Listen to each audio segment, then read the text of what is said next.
사랑해 주님 감사합니다. 역사의 주인은 하나님이십니다.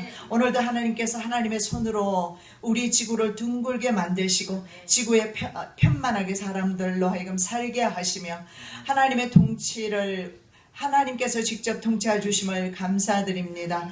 아버지 하나님, 오늘도 오래전에 다니엘에게 주셨던 그 예언의 말씀 계시 음성을 듣기를 원하오니 듣는 자 전하는 자 하나 되게 도와주셔서 이 음성 듣고 시대를 분별하고 다시 오실 예수 그리스도를 거룩함으로 준비할 수 있는 믿음의 자녀들 되게 하옵소서. 오늘도 예수 그리스도 이름 의지하여 주의 말씀 증거하오니 사람의 말이 되지 아니하도록 성령 하나님 이 시간에 기름 부어 주시옵소서. 거룩하신 예수 그리스도 이름으로 기도드립니다. 아멘. 한계에 부딪히는 세상 지혜의 제목의 말씀으로 우리가 은혜 받기를 원합니다. 세상 지혜는 어느 시점에 가면 아무리 과학문화가 발달하여 지금은 전 인류를 다 멸절시킬 수 있는 그런 핵무기까지 만들어내고 생화학무기 만들어내고 알파고 나오고 인간의 과학문화는 거의 지금 신의 경지에 도달했습니다. 그러나 분명히 아셔야 합니다. 인간의 지혜는 한계가 있다라는 것을 오늘 우리 다니엘서 2장을 통해서 저와 여러분에게 말씀해 주고 계십니다. 자, 세상 제국 4개가 느부갓네살의 꿈에 나옵니다. 그리고 하나님의 왕국의 그 등장이 꿈속에 2장에서 이제 나타나게 되는데, 하나님 나라 왕국의 등장에 앞서서 첫째 제국인 바벨론 느부갓네살 왕이 금신상과 그리고 신상이 뜨인 돌에 의해서 박살나는 꿈을 꾸게 됩니다. 그리고 그 해석을 듣기 위해서 제국 안에 특별히 관료 집단을 형성하고 있었던 지혜자들의 모임이죠. 그런 많은 지혜자들을 소환을 합니다. 그 중에 술사와 점쟁이와 술객과 갈대아인 박사들이 있습니다. 그런데 아무도 그 왕의 꿈을 무엇을 꾸었는지조차 알지 못하고, 그리고 해석은 더더군다나 할 수가 없습니다. 그리고 인간 통치자의 한계를 보여주고 있어요. 느부갓네살 왕은 심히 초조하고 불안하고 근심스러운 것을 볼 수가 있는데, 왜냐하면 그가 꾼 꿈은 제국의 안위와 연결되어 있기 때문에 그렇습니다. 그래서 이 오늘의 본문을 통해서 고대 근동 지역의 패권을 장악하고 있는 바벨론 왕 느부갓네살이 세상을 통치하는 것이 아니라 역사의 주권은 하나님이 가지고 계신다는 것을 보여주고 있는데, 하나님께서는 인간들과 함께 그 사역을 하십니다. 그 사역은 바로 세속 문화에 저항할 줄 아는 다니엘을 비롯한 내 친구를 통해서, 어린 소년들을 통해서 하나님께서는 바로 역사의 주인이 하나님이신 것을 보여주고 있습니다. 우리 하나님의 사람은 그래서 역사적인 책임과 의무를 감당해야 합니다. 우리가 이 시대에 태어난 것 우연이 절대 아닙니다. 하나님의 섭리와 예정 가운데 이 시대, 이 나라, 이곳에 있습니다. 나는 미국 떠나갈 때 미국에서 영원히 살 줄로 생각하고 했고 행복했고 살고 싶었어요. 그러나 나의 의사는 상관없습니다. 저는 지금 이 순간에 이 자리에 있습니다. 하나님의 섭리입니다. 하나님의 예정과 경륜이 있다라는 것입니다. 어느 곳에 있든지 간에 하나님께서는 우리에게 역사적인 사명을 감당하기를 원하는데, 그것이 무엇이냐? 내 믿음을 통해서 하나님은 살아계신다. 내 믿음을 통해서 하나님께서 환경을 관리하고 계신다. 내 믿음을 통해서 우리 하나님은 창조주이시다. 자연재해까지도 하나님께서 관리하시고 내리기도 하시고 거두기도 하시고, 카테고리 6로 보낼 수도 있고 아니면 카테고리 1을 2를 이 땅에 보낼 수도 있는 분이 바로 하나님이심을 우리들에게 다니엘과 새 친구들을 통해서 오늘 본문을 통해서 말씀하고 계십니다. 하나님께서 결단하는 믿음의 소년들에게 지식을 주시고 심지어는 모든 책과 지혜에 능통하게 하셨습니다. 여러분, 책을 읽으면 이게 도대체 무슨 말인지 분명히 한국말로 되어 있는데 영어도 아니고 이해가 안 돼. 젊은이들 그렇게 되면 참으로 고민스럽겠죠. 그죠? 고민스럽죠. 젊은 사람은 한국말로 된 책 읽고 이해를 해야 될 거 아니에요. 다니엘은요, 갈대아 학문을 배웠어요. 다른 나라 언어와 다른 나라 문화를 배우면서 빨리 습득해 나갑니다. 하나님께서 지혜를 주셔서 그래요. 그 하나님의 지혜를 특히 젊은이들은 받으시기를 예수님의 이름으로 축복합니다. 그래서 그 중에서 특히 다니엘은 네 소년에게 하나님께서 지혜를 주셨어요. 근데 다니엘에게는 특히 하나 더 준 게 있어요. 뭐예요? 이상과 몽주를 깨달아 알 수 있도록 하나님께서 환상까지 열어주신 것을 볼 수가 있습니다. 그래서 1장에 보면 다니엘의 지혜가 다른 사람보다 10배나 자, 2장에서 수많은 지혜자들을 제치고 이제는 현장에서 믿음의 저력을 보여주고 있습니다. 그것은 바로 다니엘의 지혜입니다. 하나님의 종의 지혜가 세상 박사들의 지혜보다 낫다라는 것을 확실하게 보여주고 있습니다. 그 이유는 다니엘과 세 친구가 세속 문화에 대해서 저항 정신을 가지고 있었기 때문에 세속 문화가 소돔과 고모라의 문화라는 것을 안다면 따라가지 말아야 되는데 대부분은 그것이 풍조기 때문에 따라갑니다. 자, 꿈의 해석을 아무도 하지 못합니다. 천문학과 점성술 등의 학문이 발달되었습니다. 그런 제국을 지배해도 학문이 많이 발달이 되고 그리고 전 세계를 지배하는 강대 국가일지라도 말입니다. 오늘 본문에 보니까 자신의 꾼 꿈을 해석하지는 못합니다. 해석한다는 것은 여러분 시대를 안다라는 것을 의미합니다. 이건 예수님이 말씀하셨잖아요. 시대를 분별하라. 시대를 분별하는 지혜를 구하라고 말씀하십니다. 야고보 사도도 지혜가 부족하면 구하라고 하나님께서 주신다고 약속의 말씀을 하고 있습니다.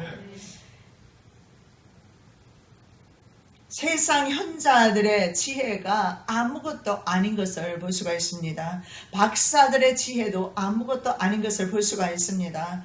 그리고 사람들은 세상 지식이 자신의 미래에 성공을 가져다 줄 것이라고 생각하고 많은 사람들은 현혹됩니다. 공부를 많이 하면 사실은 맞습니다. 공부를 많이 하면 할수록 월급이 좋아집니다. 맞아요? 맞죠? 그래서 세상 학문을 많이 줬지만 그 전에 하나님에 대한 믿음을 확고하게 먼저 할 필요가 있다는 사실을 인지하시기 바랍니다. 크리스천이 전번년의 철로 역정의 주인공 크리스천이 길을 갑니다. 그런데 어디 가느냐면 현세 정책이라는 도시에 갑니다. 그런데 그 도시에서 누구를 만나느냐? 세속 현자를 만나게 됩니다. 그는 기독교에게 이렇게 말합니다. 전도자의 말을 듣고 뷸라의 땅을 향해서 출발해서 가는 중이거든요. 그래서 전도자가 가르쳐준 그 방법은 세상에서 가장 위험하고 어려운 방법이다. 만일에 계속 우리가 그 길을 간다면 피로와 고통과 굶주림과 공포, 헐벗음, 시푸른 칼날, 사자들, 용, 암흑 등의 죽음 자체를 만나게 될 것이다. 그러면서 이렇게 말합니다. 안전한 길로 가자. 안전과 우정과 만족감을 얻는 그런 지혜로운 방법이 있다. 그 방법을 따르자고 바로 세속 현자는 이렇게 말을 합니다. 현세 정책 시에는요. 값싼 집도 있고요.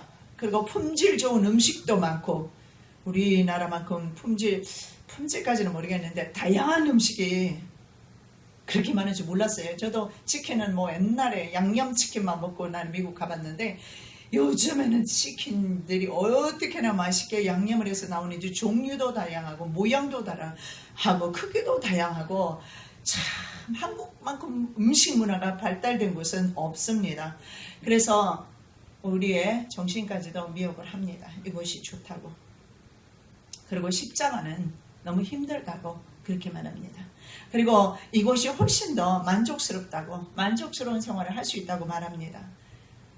도시가 물바다가 될 것은 생각하지 못하는 거죠. 우선의 눈에 보이는 대로 사람들은 인간의 지혜를 쫓아 살아갑니다. 인간의 도덕률이 쫓아 살아갑니다. 그러나 인간의 지혜와 도덕률이 아무리 뛰어나도 우리의 창조자, 우주의 주인이신 하나님의 예정과 경륜은 알 수가 없어요. 그러나 때때로 하나님께서는 믿음의 종들을 통해서 하나님의 하실 일들을 알려주십니다.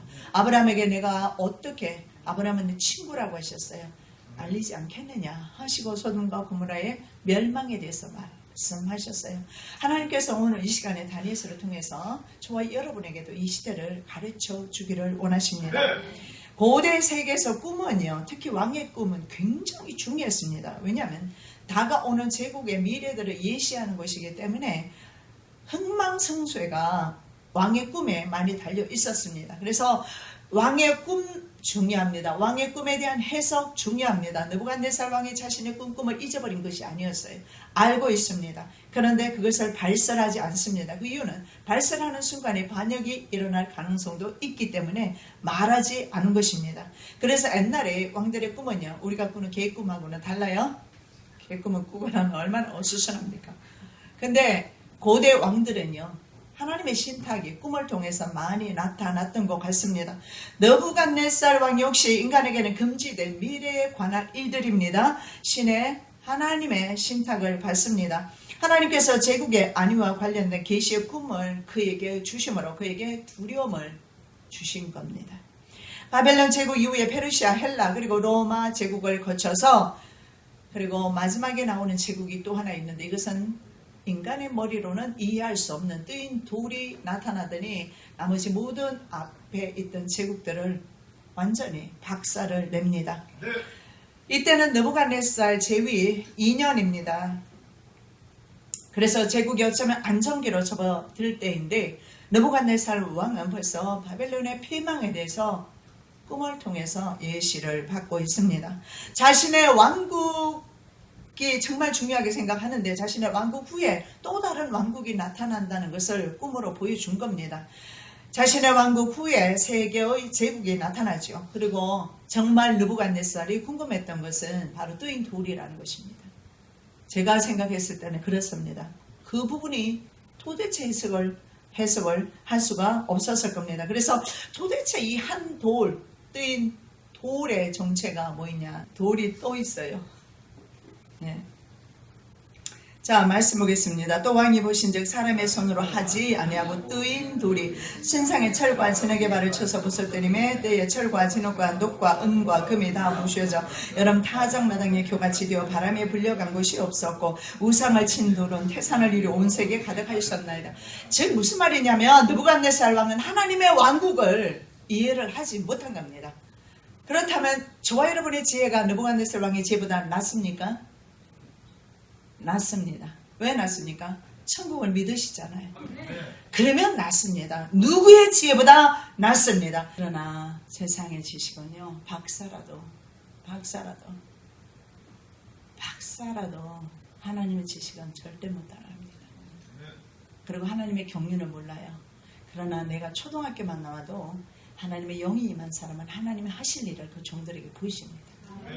그게 바로 이상과 몽조를 깨달아 아는 것입니다. 다니엘 받았습니다. 저와 여러분 받을 수 있어요. 자, 그래서 마지막 도대체 이 하나님의 나라 참 이 왕국에 대해서 도무지 느부갓네살 왕은 이해하지 못했습니다. 인간의 지혜로는 하나님의 나라 이해할 수 없습니다. 자, 갈대아 교육이 3년입니다. 다니엘이 3년 교육을 받았는데 오늘 보니까 느부갓네살 왕이 제위 2년에 이렇게 나오죠. 무슨 말인지 모르겠어요? 그럼 연도가 안 맞잖아요. 제위 3년이 되어야 다니엘이 쓰임받을 거 아니에요. 3년 교육받았으니까. 이것은 전에 한번 말씀드린 적이 있어요. 연도 표기법이 유대인들 표기법에는 2년으로 표기하더라도 바벨론에서는 제위 3년이 될 것입니다. 그래서 BC 한 603년경에 이런 환상을 보게 됩니다. 사라에 관한 그 그랄 왕이 있었잖아요. 누구죠? 아비멜렉. 사라를 취하게 되었어요. 아내를 취하게 되었을 때 아비멜렉에게 꿈으로 말씀합니다. 남의 아내니까 취하지 말라. 그래서 왕의 꿈은 정말로 당시에는 왕국의 안위와 관련되어 있는 것을 볼 수가 있어요. 그리고 바로 왕은 무슨 꿈을 꿉니까? 7 이삭과 7 암소에 관한 바로 왕의 꿈을 볼 수가 있어요. 이것도 여러분 제가 이야기하니까 처음 듣는 것처럼 지금 아주 진지하게 쳐다보고 계시는데 바로 왕이 꿈을 꿨잖아요. 7 이상이. 그래서 요셉이 준비하지 않습니까? 7년, 풍년, 7년, 흉년을 위해서 풍년 동안의 음식을 준비하잖아. 곡식을. 그죠? 그것이 바로 바로가 두 번 겹쳐 꿈을 꿉니다. 그것이 바로 7 이삭, 충실한 이삭과 흉한 이삭, 그리고 7 암소, 흉한 암소와 그리고 살찌은 암소. 처음 듣는 거 아니죠? 네. 다 읽었는데 말이죠. 하나님의 말씀은 언제나 새롭게 오는 것 같습니다. 자, 고대 근동 지역 국가들의 그런 왕들의 꿈은 정말 중요하게 생각을 했던 것 같습니다. 그 나라의 계시의, 그 나라의 미래에 대한 계시의 기능을 가지고 있었습니다. 그래서 종족이나 자신의 자리를 위협할 만한 친인척들은 왕이 내가 꿈을 꿨는데 그들이 반역하더라 그러면서 친인척을 꿈을 핑계하면서 많이 죽였다고 합니다. 그래서 느부갓네살 왕은 자신의 꾼 꿈을 말하지 않았던 겁니다. 반역이 일어날까 싶어서. 왜냐하면 그 느부갓네살의 꿈 자체가 자기 암시적인 제국의 멸망에 대해서 보여주잖아요. 그게 바로 금신상입니다. 금신상은 세상 제국입니다. 제국은 망한다는 거예요. 아무리 금머리 일더라도 바벨론도 망하고 바벨론 다음에 페르시아 그리고 헬라, 로마 제국이 나온다는 것을 말씀해주고 있습니다. 그래서 그는요, 그 꿈을 해석하기 전에는 먹지도 못하고 자지도 못합니다. 틀림없이 그랬을 겁니다. 왜냐하면 사람들 빨리 해석하라고 할 수 있는 사람, 모든 사람 다 불러드립니다. 모든 그 나라에 있는 뛰어난다는 과학자들은 다 불러드립니다. 점성술사, 천문학자 다 불러드려요. 지혜 있는 모든 사람 다 불러드려서 해석하라. 안 하면 너와 너희 집을 쪼개버릴 것이다. 얼마나 급했습니까? 세상 역사는 하나님께서 쓰십니다. 세상 히스토리는 하나님께서 쓰시고 하나님께서 이끌어 가고 있는 사실을 우리는 믿으셔야 합니다. 지금 김정은은 이 사실을 전혀 믿지를 못합니다. 여러분 그거 한번 생각해 보셨습니까? 김정남의 형님 있지 않습니까? 얼마 전에 암살당한 사람은 정말 보니까 사람이 괜찮아 보이더라고요. 그러면 아버지가 보았을 때 장남에게 나라를 물려주는 게 마땅하지 않겠어요? 그러나 사람이 좀 물러 보여요. 격하지 못하다는 거죠. 그들은 67년이 지나면서 이 순간까지 김일성의 유언에 의해서 군사 무기를 개발하는데 전심전력을 다했습니다. 그들은 허리띠를 졸라맸어요. 그들은 백성들은 음식을 잘 먹지도 못합니다. 그러나 군사력을 증강시키고 군사 무기를 개발하는 데는 67년이 되도록 50년 이후에 그들은 지금까지 해왔습니다. 아마도 김정은을 선택한 이유는 아주 잔인하기 때문이 아닌가. 그래서 그는 아버지의 그 사업을, 아버지의 아마 유언대로 그 일을 잘 하고 있는 것 같습니다. 그러나 여러분 그거 아셔야 합니다. 세상 나라는 하나님이 통치하십니다. 우리 아직 소망이 있어요. 우리가 오전에 살펴보았잖아요. 하나님께서 우리 지구를 둥글게 만들어서 부편 하늘에 이렇게 달아놨어요. 내 팔이 없다고 생각하시면 돼요. 동그라미 하나가 이렇게 달려있어요. 이게 가당키나 합니까? 중력이 있어서 원심력과 구심력이 양쪽에서 당겨주면서 이 지구가 그대로 현재 있는 것입니다. 무슨 말입니까? 전 믿습니다. 이 동산은 하나님의 창조 동산이기 때문에 하나님의 사랑과 애착이 있다. 그리고 이 창조 동산이 하나님의 애착이 있는 것이 아니라 창조 동산 안에 살고 있는 하나님의 자녀들에게 하나님은 사랑과 관심이 온통 집중되어 있어요. 자식을 떠나서 무엇이 그렇게 더 귀중한 게 있겠습니까? 하나님께서는 지구에 남다른 사랑과 애착을 저는 가지고 있다고 생각합니다. 그럼에도 불구하고 우리가 계속해서 파멸의 길을 간다면 결국은 계시록에 기록되어 있는 것들이 다 현실로 나타나겠지만 우리는 그 전에 주님이 오시고 주님 앞에 들림 받고 그리고 종이 죽처럼 지구가 말려버리고 그러한 현상이 나타났을 때 정말 믿지 않는 자들은 후회하며 땅을 치며 통곡해도 이미 늦습니다. 지금이 바로 은혜 받고 구원받을 때입니다. 중앙일보입니다. 중앙일보의 합참의장 이상희 전 국방부 장관과의 대담의 내용입니다. 제목이 이렇게 나와 있어요. 수소탄 태풍 앞 빈손 한국은 왜 이리 차분한가, 이런 제목의 말입니다. 우리가 그림을 한번 보겠는데요. 맨 위를 좀 확대해 주시면 북한의 제6차 핵실험이 이것이 바로 데드라인 같아요. 넘지 못할 선을 이미 넘어버린 것 같습니다. 돌이킬 수 없는 선인데요. 자, 북한의 제6차 핵실험의 지진 규모입니다. 지진의 규모가 5.7이었을 때 폭발력이 어느 정도였느냐면 핵실험을 했는데 지진이 일어납니다. 그런데 떨어지면 어떻게 되겠습니까? 근데 5.7에서 6.3이었어요. 제6차 핵실험에서. 근데 지진 규모 5.7의 폭발력은 50킬로톤입니다. 지진 규모 6.3의 폭발력은 200킬로톤입니다. 만일에 이것을 가상해서 그 다음에 그림을 계속 보시겠는데 200킬로톤 수소폭탄이 한국의 서울입니다. 시청 상공 400km에서 폭발했을 때 예상되는 현상이 나와 있어요. 그러면 북한이 지금 핵실험 했다는 수소폭탄물입니다. 그것은 히로시마 원자폭탄의 10배에 해당됩니다. 그렇다면 만일에 서울 상공에 사용되면 작은 걸 말해요. 예를 들어서 200킬로탄을 말하는 거예요. 200킬로탄, 지진 규모 5.7에서 6.3을 일으키는 것이 바로 200킬로톤이라고 그랬어요. 200킬로톤이 만일에 폭발했을 때를 지금 말씀하는 거예요. 예를 들어서 그보다 더 많아지면 더 많은 피해가 있겠죠. 자, 그랬을 때 서울의 예상 사망자는 60만 7,100명, 예상 부상자는 255명 8,730명, 그리고 반경 0.5km 이내는 핵 불구덩이로 변해일 것이다. 여러분 그림 보이시죠?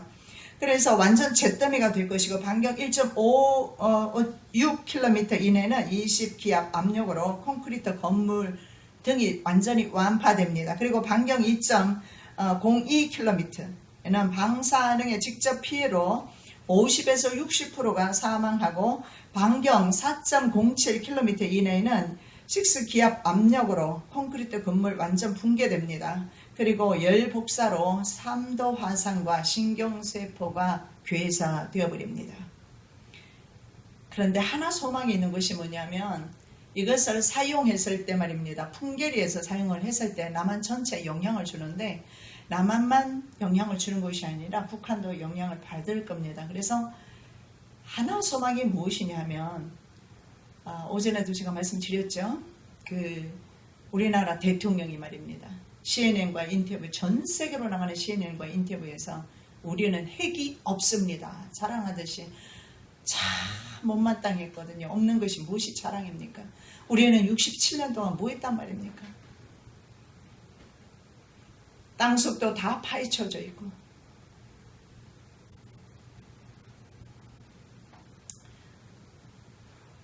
그런데 핵무기를 사용했을 때 김정은이 자신도 죽어야 한다는 사실입니다. 너 죽고 나 죽자로 덤빌 때에는 터뜨리게 될 것입니다.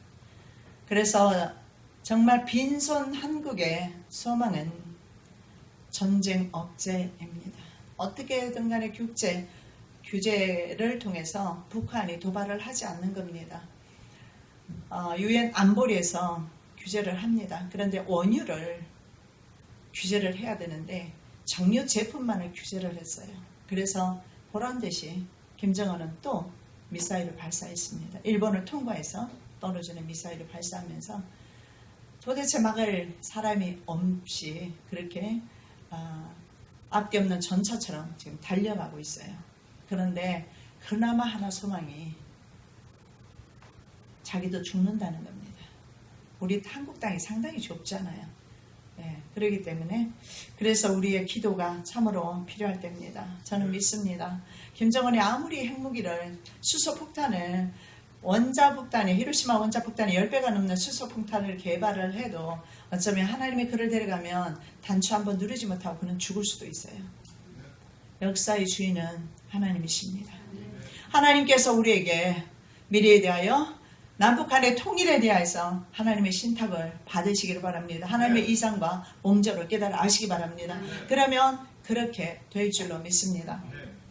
자, 이런 신탁이 주어졌을 때 심지어는 하나님의 사람들조차도 두려움으로 임했던 것을 성경에서 볼 수가 있어요. 자, 하나님의 임재 앞에서 다니엘은 자신의 몸이 썩은 듯한 느낌을 받습니다. 왜 함이 그러겠습니까? 주인의 몸이 하나님의 임재 앞에 섰을 때에 그 공포는 어쩔 수가 없는 것입니다. 그가 나의 선 곳으로 나왔는데 그 나올 때 내가 두려워서 얼굴을 땅에 대고 엎드리매 그가 내게 이르되 인자야 깨달아 알라 이 이상은 정한 때 끝에 관한 것이니라.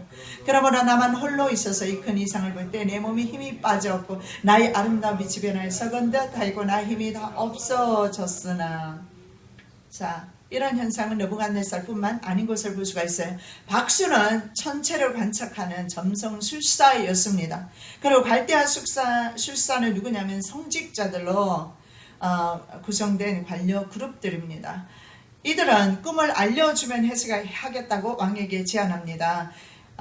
왜냐하면 이들은 왕의 최측근에서 왕을 보좌했던 가장 높은 자리에 있었던 것 같습니다. 천체의 변화를 종교적 의미와 결합해서 해석하는 특별 관료 집단이었어요. 그래도 감히 이런 요청을 할 수가 없는데 왕이 알려주라고. 도대체 어떤 왕이 꿈을 알려주지 않고 해석을 말하라고 합니까? 그들은 바로 왕의 경영 컨설턴트였기 때문에 이런 말을 했을 겁니다. 그런데 느부갓네살 왕은 이렇게 말합니다. 너희들이 만일 꿈과 해석을 알게 하지 않으면 내가 너희들의 몸을 쪼개고 너희 집은 그런 더미로 만들어버릴 것이다. 그러나 너희들이 해석을 하면 큰 상급을 줄 것이다. 바벨론 현자들은 크고 권력 있는 왕이 이런 이유로 박수나 술객에게 물은 경우가 없습니다. 라고 그렇게 말합니다. 말씀 봅니다. 갈대아 술사들이 왕 앞에 대답하여 가라되 세상에는 왕의 그 일을 보일 자가 하나도 없으므로 크고 권력 있는 왕이 이런 것으로 박수에게나 술객에게나 갈대아 술사에게 물은 자가 절대로 있지 않습니다. 고대 말입니다. 아수르와 바벨론의 그 비문에 보면 이런 내용이 있다고 합니다. 큰 왕, 능력의 왕, 아수르 왕, 바벨론 왕, 뭐 이렇게 쓰여져 있다고 합니다. 그것을 빗대어서 이들이 왕에게 지금 이렇게 말합니다. 큰 왕, 능력 있는 왕이 이것을 우리에게 물은 일은 없습니다. 자, 여기에서 우리는 우리의 한계를 인정하셔야 합니다. 저와 여러분의 인간의 한계를 인정하셔야 합니다. 바로 왕도 인간의 한계를 지금 접하고 있고 관료들도 마찬가지입니다. 할 수 없는 것은 할 수 없다고 지금 말하고 있는 것입니다. 그리고 이렇게 말합니다. 그런 것은 신들 외에는 해석할 수가 없습니다. 그런데 왜 소년들은 해석했지 않습니까? 단 하나입니다. 예수님을, 하나님을 온전히 순종하고 세상 권력과 그리고 세상의 모든 부귀영화를 버렸기 때문입니다. 하나님을 선택했기 때문입니다. 이것은 지식이 있으나 없으나 권력이 있으나 없으나 인간의 이성을 가진 사람이라면 이것은 때로는 환난 가운데서 요구되어지는 현상들입니다. 세상을 선택할 것인가 자기 신을 선택할 것인가. 이것은 제국이 바뀔 때마다 많이 요구되어졌습니다. 자기 나라의 신들을 섬기라고 요구받습니다. 그런데 다른 종교는 다른 신을 받을 때 문제가 없어요. 그러나 우리 하나님은 다른 신을 용납하지 않으세요. 하나님의 속성상 공의의 하나님이시기 때문에 죄를 용납하지 않으시고 우상을 용납하지 않으시기 때문에 그래서 문제가 되는 것입니다. 왕에 물으신 것은 참으로 희한하다고 말합니다. 11절 왕에 물으신 것은 희한한 일이라 육체와 함께 구하지 않으면 신들 외에는 왕 앞에 그것을 보일 자가 없습니다. 이렇게 말하죠. 절대로. 그래서 신들 외에는 영어 단어 unother이라고 씁니다. unother은 뭡니까? 완전히 종류가 다른 것을 말합니다. 신들 외에는 인간하고 신하고는 다르잖아요. 인간은 절대 알 수 없다라는 표현을 쓰고 있습니다. 자, 여기에서 다른 사람은 없다 사람에 대해서 말하고 있는데 이 사람이 바로 뭐냐 하면 육체라는 것입니다. 이 사람이 바로 흙이라는 dust of ground, 흙이에요. 이 흙을 가리키는데 이 흙은 원어에 보면 비스라 그러면 영은 뭡니까? 루아흐라고 하는데 루아흐와 반대되는 개념이에요. 그래서 연약한 인간 본성을 가리킵니다. 우리 육체를 가리키는 것이 바로 비스라라는 단어입니다. 그래서 우리 스스로, 자기 스스로가 깨어지는 육체임을 인정합니다. 당시에 권력을 가지고 있는 것 뿐입니다. 시편 103편 14절. 이는 저가 우리의 체질을 아시며 우리가 진토임을 기억하심이라. 영어 성경에 보면 how we are formed 이렇게 나와 있어요. 어떻게 하나님이 뭉쳤는지. 하나님이 진흙으로 우리를 뭉쳤나 봐요. 어떤 사람은 참 잘 뭉쳤어. 참 늘씬하고 아름답게도 뭉쳐진 사람이고, 어떤 사람은 좀 부족해서 줄이 뭉실 그냥 뭉쳐진 사람도 있고, 대체로 백인들이 하나님이 잘 뭉쳐주신 것 같아요. 잘났어요. 근데 많이 하나님을 버렸어요. 선진국가가. 하나님께서 우리를 formed, 형상화했다, 만들었다. 하나님께서 나를 만드셨고 하나님께서 여러분을 만드셨어요. 그래서 여러분의 모든 환경과 처지와 여러분의 심지어 마음의 속 깊이 있는 소원까지도 주님은 아십니다. 그리고 이렇게 말합니다. 우리가 바로 진토, dust라고 나와 있습니다. dust of ground입니다. 땅의 먼지임을 remember. 하나님이 기억하고 계세요. 하나님이 건망점 없으신 거 얼마나 감사하십니까? 도대체 빚어놓기는 했는데 그 다음에 다 잊어버리셨어요. 그럼 우리 어떡합니까? 우리 민족은 어떡합니까? 나는 어떡합니까? 여러분은 어떡합니까? 근데 하나님은 한번 빚으시니 하나님의 사람은 절대로 잊지 않으십니다. 말 안 들어요? 하면 그럼 때리면서까지도 하나님께서는 바른 길로 인도하시지 놓치는 법이 없으세요. 그렇다고 칼빈의 예지의 정론에 빠지셔서 주님과 대화도 없으면서 주님하고 끊겨져 있는데도 나는 구원받았다. 장로의 교리만 따라가지 마시기 바랍니다. 교리가 나쁜 것이 아니라 자기 안에 예수도 없고 자기 안에 성령도 안 계시고 하나님이 안 계시면서 자기는 그저 예수 믿는다는 이유 하나만 가지고 난 구원받았다 착각하지 않으시기를 바랍니다. 예수 믿는 사람은 예수가 내 안에 오시고 사는 사람, 하나님의 성령이 내 안에 계시는 분들입니다.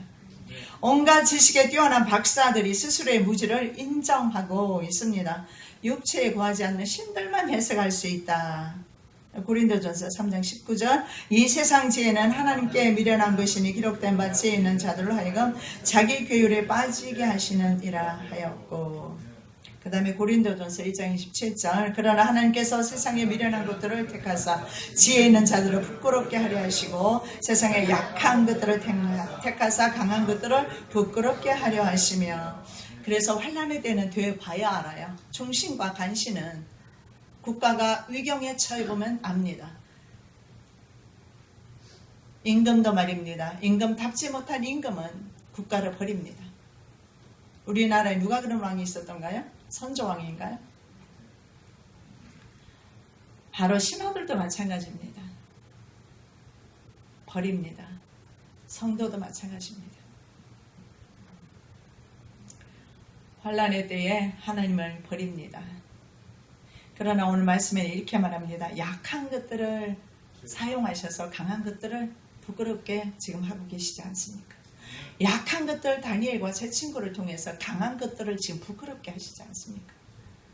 지혜 없는 자들을 하나님이 들으셔서 지혜가 있어봤자 20살 미만의 청년들이 무슨 지혜가 있겠습니까? 그래도 나이가 좀 60은 좀 돼봐야 좀 50도 아직은 좀 어리잖아요. 그죠? 요즘 저기 경로당 가면은 내가 한번 그랬어요. 그 노인들이 뭐 저기 공도 치고 뭐 하고 있더라고요. 게이트볼 치더라고요. 나도 저기 들어갈까 그랬더니 장전사 하는 말이 가면은 날라줘야 되고 밥 해야 되고 나 늙었는데 그러니까 아니래 각시래 각시. 지금 70도 각시라고 하는데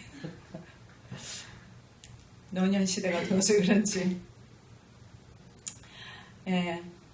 좀 철이 들려면 그래도 50이 넘고 좀 철 빨리 드는 사람 보니까 40이 넘으면 또 철 들더라고.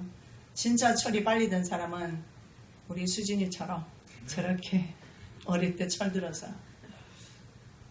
옛날에 이 자리 안 있었죠. 독서실에 있어야지.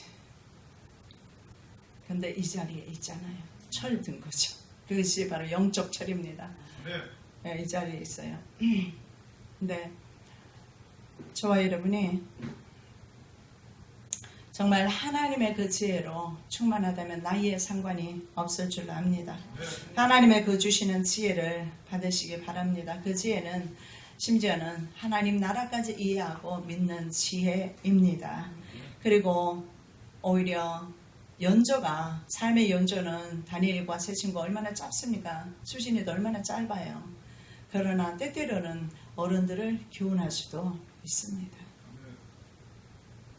왜냐하면 하나님의 영이 그와 함께 했을 때 하나님이 말씀하시는 겁니다. 아마 여러분들 믿음의 자녀들을 통해서 하나님 말씀하시는 것을 들을 겁니다. 저는 자녀들을 통해서 종종 하나님의 저에게 책망하시고 계시하시는 음성을 많이 들은 적이 있어요. 그래서 세상을 몇 년 살았는가 그건 결코 자랑이 아닌 것 같아요. 그거 잘 살아야 자랑하지. 60년 동안 어떻게 살아왔는지 50년 어떻게 살아왔는지. 남자분들이 옛날에 제가 자랄 때 보니까 내가 왕년에 뭘 했고 요즘은 그런 소리 많이 안 듣는 것 같은데 과거 얘기 하지 않으시기 바랍니다. 나라로 구한 것도 아니면 안 하시기 바랍니다. 아니면 앞으로 나라로 구할 생각을 가지고 계신다면 말씀하시기 바랍니다. 그저 우리는 약합니다. 지혜가 부족합니다. 미련합니다. 그러나 분명히 우리는 강한 것들을 부끄럽게 하실 겁니다. 왜냐하면 주를 사랑하는 믿음이 있으니까요. 자, 모든 헬라인들도 바벨론뿐만 아니라 모든 세상 사람들이 그랬던 것 같아요. 헬라인들도 지혜를 구했다는 것이 성경에 나옵니다. 물론 세상의 지혜죠. 유대인은 표적을 구하고 헬라인은 지혜를 찾으나 사도 바울이 말씀합니다. 헬라 사람들, 그래서 헬레니즘 얼마나 유명합니까? 헬레니즘. 세상 사람들은 그런 지혜를 많이 구합니다. 그러나 세상의 지혜로는 하나님께 도달할 수가 없어요. 우리는 영의 사람이기 때문에 영으로 하나님을 이해해야 합니다. 자, 모든 박사를 다 멸하라는 명령이 내리죠. 다니엘과 세 친구들은 모두 죽게 되었습니다. 자, 왕이 이로 인해서 말씀 봅니다. 왕이 이로 인하여 진노하고 통분하여 바벨론 모든 박사를 다 멸하라 명하니라. 왕의 명령이 내림에 박사들은 죽게 되었고 다니엘과 그 동무도 죽이려고 찾았더라. 보세요, 다 지금 죽어야 되는 상황입니다. 그런데 다니엘과 세 친구 때문에 다니엘도 살지만 다른 모든 사람이 살게 됩니다. 박사는 바벨론 왕궁의 최고의 권력자입니다. 종교와 정치의 실세입니다. 그런데도 그들조차도 죽음을 피하지 못하게 되었습니다. 그런데 다니엘은 믿음의 결단을 통해서 하나님으로부터 지혜와 계시의 정신을 받았습니다. 에베소 말씀에 나와 있습니다. 우리 주 예수 그리스도의 하나님 영광의 아버지께서 지혜와 계시의 정신을 너희에게 주사 하나님을 알게 하시고, 여기 보십시오. 하나님으로부터 지혜와 계시의 정신을 받아야 하나님을 안다라고 말씀하고 있습니다. 그래서 이들은 바로 지혜와 계시의 정신을 받았습니다. 그래서 하나님을 알고 있었고 하나님께서 그들에게 친밀하게 세상 일에 대해서 늘 말씀해 주셨습니다. 그리고 꿈과 해석을 해석할 수도 있었던 것입니다.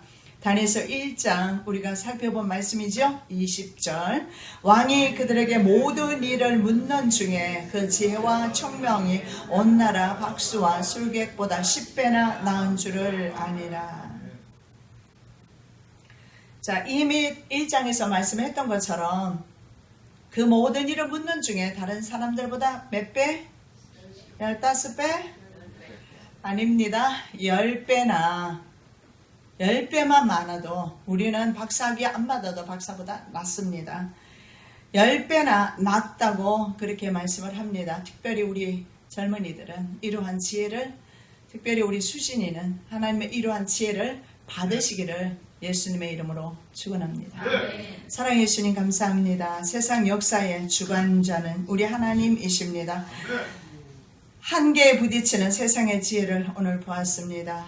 아버지 하나님, 저희들에게는 주님을 아는 지혜와 지식을 더하여 주셔서 하나님께서 이제 이 남은 세상의 역사에 하실 일들을 저희들에게 알려주셔서 망하는 세상과 함께 정신없이 살다가 망하지 아니하도록 성령 하나님 계시의 정신을 저들에게 허락하여 주시옵소서. 거룩하신 예수 그리스도 이름으로 기도드립니다.